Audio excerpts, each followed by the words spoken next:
ciri selama ini ku cari. Berbeza wajah, ayunya tetap asli. Kalau ku pilih di sini, apa kata di sana? Kalau ku pilih di sana, di sini akan terluka. Perlukah aku pilih keduanya?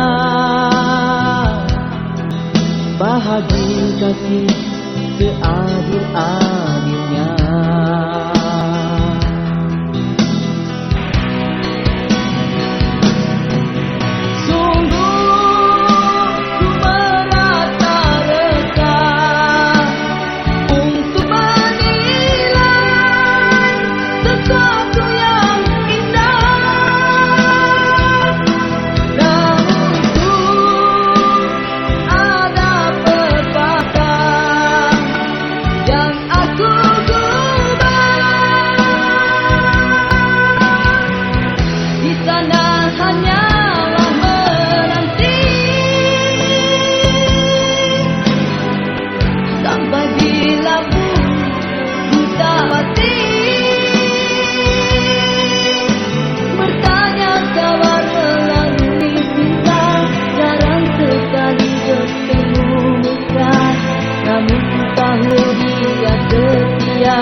Dan di